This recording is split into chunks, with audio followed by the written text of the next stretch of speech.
ಅನ್ಐಡೆಂಟಿಫೈಡ್ದೊಳಗೆ ಹೋಗಿಬಿಟ್ಟದ. ಅವರ ಸಹೋದರ ಹರಿದಾಸ್ ಇದ್ದವ್ರು ಬಂದಿಲ್ಲ, ನಮ್ಮ ತಮ್ಮಗೋ ಅಣ್ಣಗೋ ನಮ್ಮ ಸ್ವರ್ಗ ಸಿಗಬೇಕಾಗಿತ್ತು, ನಮಗೆ ಕೇಳಿದವರು ಮುಕ್ತಿ ಸಿಗಬೇಕಾಗಿದೆ, ಅದಕ್ಕಿದು ನಮ್ಗೆ ಕೊಡ್ರಿ ಅಂತ ಬೆನ್ನತ್ತಿದ್ದಾರೆ. ಪಾಪ ಕೊಡ್ತಾ ಇಲ್ಲ. ಅದು ಲಿಸ್ಟ್ ನೋಡ್ತಾರೆ, ಅನ್ಐಡೆಂಟಿಫೈಡ್ದೊಳಗೆ ಬಂದುಬಿಟ್ಟದ. ಹಿಂಗಂದ್ರೆ ಏನು ಅಂತ,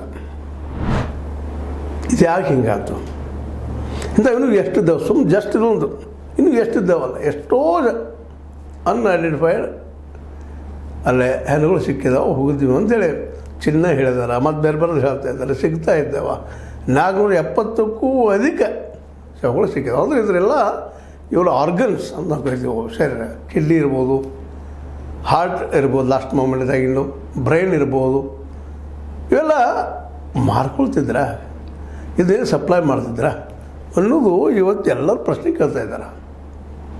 ಯಾಕಪ್ಪ ಅಂದರೆ ಸಂಶಯ ಯಾಕೆ ಬರ್ತದೆ ಇವ್ರು ಎಲ್ಲರಿಗೂ ಅಂದ್ರೆ, ಇಷ್ಟು ಅನ್ಐಡೆಂಟಿಫೈಡ್ ಹೆಂಗಾಗಿ ಸಾಧ್ಯ? ಅದು ಬೆಳಗಿಂದ ಒಂದೇ ದಿನದೊಳಗೆ ಪೋಸ್ಟ್ ಮಾರ್ಟಮ್ ಮಾಡಿ ಯಾರೂ ಇಲ್ಲ ಅಂತ ಒಗೆದು ಬಿಡುವಂಥದ್ದು ಏನಿದು? ಇದನ್ನು ಇವತ್ತು ಎನ್ಕ್ವೈರಿ ಆಗಬೇಕು ಅಂಥೇಳಿ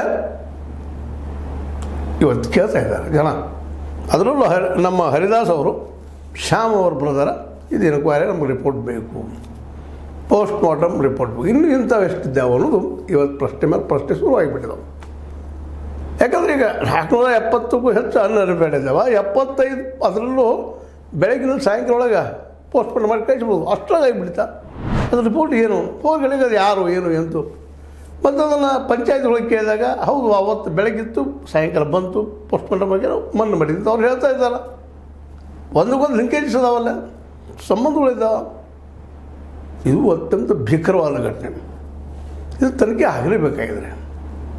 ಯಾಕೆ ಪಾಪ ಯಾರೋ ಬಂದಿರ್ತಾರೆ ಅಲ್ಲೇ ಒಂದು ನೆಮ್ಮದಿಗಾಗಿ, ಮಾನಸಿಕ ನೆಮ್ಮದಿಗಾಗಿ, ಧರ್ಮಸ್ಥಳ ಅದೇ ಬರುತ್ತಪ್ಪ ಅಂತೇಳಿ ಅಂದ್ರೆ ಪಾಪ ಈ ಎಲ್ಲ ಘಟನೆಗಳಾದ್ರೆ